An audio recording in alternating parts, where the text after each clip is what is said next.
दोनों आंखों से उनके अश्रुपात होने लगता है। वो सुनाने वाला कोई भी हो, वो न तो उसका ज्ञान देखते हैं, न तो उसकी अवस्था देखते हैं, न तो उसका रूप देखते हैं। हम लोग कोई कथा सुनाने आए तो हम उसका ज्ञान भी देखते हैं, उसका रूप भी देखते हैं, उसकी उम्र भी देखते हैं, कितनी चीजें हम देखते हैं। पर श्री हनुमान जी महाराज कथावाचक में कुछ नहीं देखते, वो जो देखते हैं भगवान की कथा में देखते हैं। और इसी में तो आनंद है। कथावाचक में क्या ढूंढना है तो कथा में ढूंढिए, भाव मिलेंगे, गहरे गहरे भाव मिलेंगे, उसमें आनंद से डूब जाइएगा, बड़ा आनंद आएगा। वक्ता में नहीं डूबना है, कथा में डूबना है। हनुमान जी से जब विभीषण जी ने कहा, हनुमान जी ने बड़ी सुंदर कथा सुनाई, इतनी सुंदर कथा सुनाई कि विभीषण जी की आंखों से आंसू आ गए।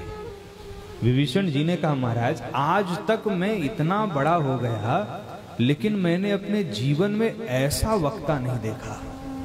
आज जो कथा मैंने सुनी है, हे ब्राह्मण देवता, क्योंकि विप्र रूप बना के गए थे हनुमान जी, हे ब्राह्मण देवता, अपना कोई विजिटिंग कार्ड हो तो हमको दे दीजिए। हनुमान जी ने कहा, उसका क्या करोगे? कहा, कभी कथा सुनने का मन होगा तो आपका नाम लेके बुला लेंगे। हनुमान जी ने कहा, देखो विजिटिंग कार्ड तो हम रखते नहीं है, हमारा कोई पहचान नहीं है। आपका नाम के चक्कर में मेरे पड़ोगे तो भोजन भी मिलने वाला नहीं है। क्या मतलब महाराज, आप इतने बड़े कथावाचक होकर के ऐसे कह रहे हैं? कहा, मैं कथावाचक हूं तो क्या हुआ? कथावाचक बंदर होता है और कथा भगवान की सुंदर होती है। मैं कथावाचक हूं तो क्या तुम मेरा नाम लोगे? मैं कथावाचक भले ही हूं, पर नाम मेरा मत लो। अगर नाम लेना ही है तो केवल परमात्मा का नाम लो, उसमें कल्याण होगा महाराज।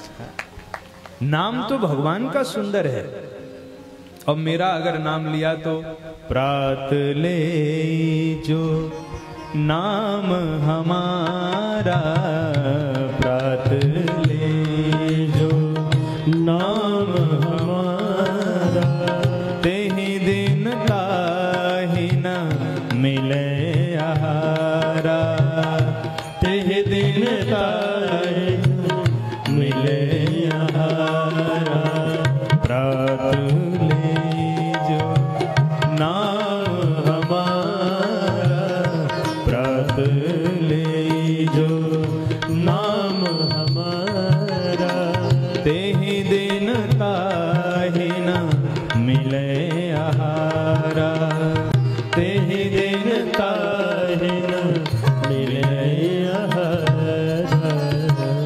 महाराज अगर हमारा नाम लोगे तो दिनवा भर भोजन नहीं मिलेगा, ऐसे भूखों रहोगे, कुछ खाने पीने को नहीं मिलेगा। जो चाहते हो कि खूब मालपुआ छानो, चकाचक रहो, तो राम का नाम लो।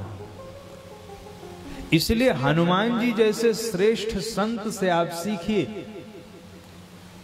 हनुमान जी किसी की भी कथा हो, न उसका रूप देखते हैं, न उसका ज्ञान देखते हैं, न उसकी अवस्था देखते हैं, केवल क्या देखते हैं कि ये भगवान का नाम ले रहा है।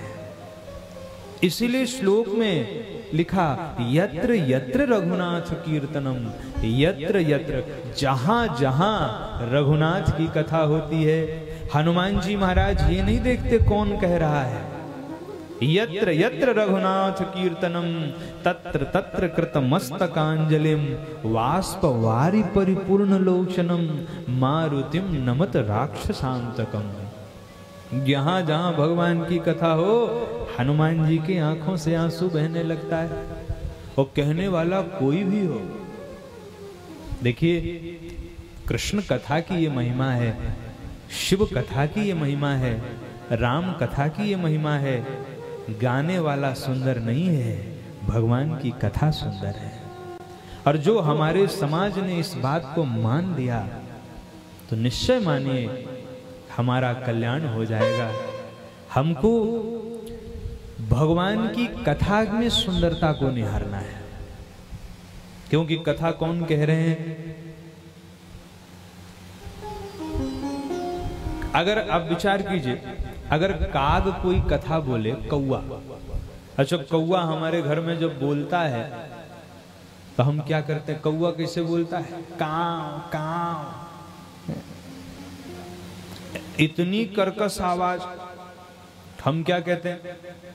अरे भगाओ इसको, न जाने अभी किसको बुलाकर घर में बैठा देगा, भोजन पानी और करवाना पड़ेगा, उड़ाओ इसको। ऐसी काव काव करता है। लेकिन वही कौआ जब राम की कथा गाता है तो उसकी वाणी में कर्कशता नहीं रहती, उसकी वाणी में मधुरता आ जाती है। कैसे?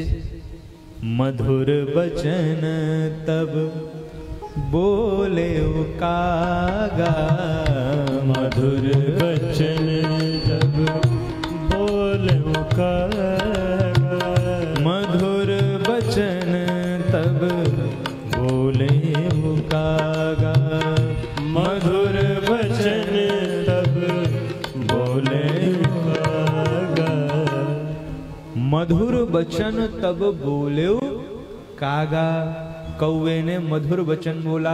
अब ये मधुरता कौवे के वाणी की नहीं है, यह मधुरता तो भगवान कृष्ण के कथा की है, यह मधुरता तो भगवान राम के कथा की है।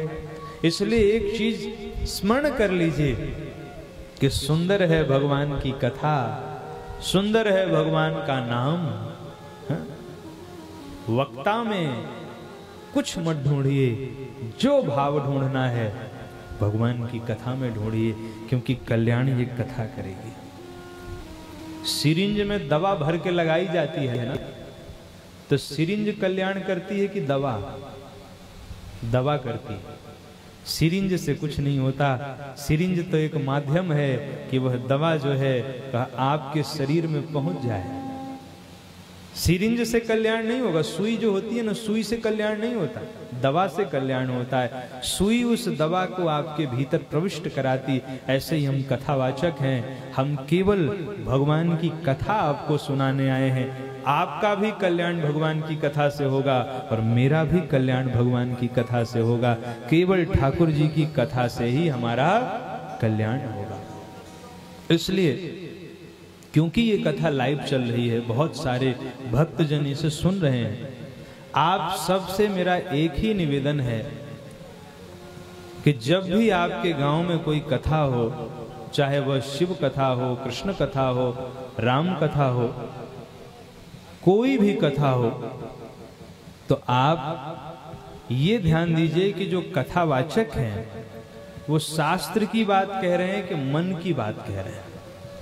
अगर कोई कथावाचक मन की बात कहेगा तो आपका मनोरंजन होगा, और मनोरंजन से आप थोड़ी देर हंस सकते हैं, थोड़ी देर खिलखिला सकते हैं, लेकिन उससे आपका कल्याण नहीं होगा।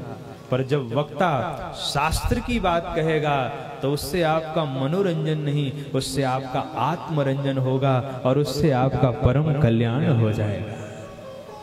इसलिए एक ही विनती है आपसे, और जितने लोग ये कथा सुन रहे हैं सबसे कृपया अब समाज को और भ्रमित मत होने दीजिए। अब सारे वक्ता सावधान हो जाइए, सारे श्रोता सावधान हो जाइए। आपके क्षेत्र में अगर कोई वक्ता शुद्ध कथा न कह रहा हो, खाली हंसी मजाक चुटकुले कहानी कह रहा हो, तो आप हाथ जोड़ के उससे निवेदन करो कि भैया हमने आपको कथा सुनने के लिए बुलाया है। ये जो आप बता रहे हैं ना, ये हम भी जानते हैं। भल अनुभल जानत सब कोई, जो जही भाव नीक तही सोई। कौन नहीं जानता कि ये सत्कर्म है, ये कुकर्म है? कौन नहीं जानता? सब जानते हैं। आप किस लिए आए हो? आप भागवत की कथा सुनाने आए हो, राम की कथा सुनाने आए हो, शिव की कथा सुनाने आए हो।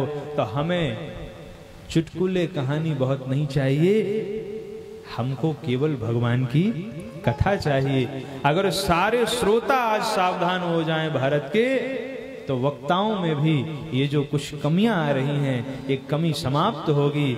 और जैसे अधिकांश विद्वान आज विश्व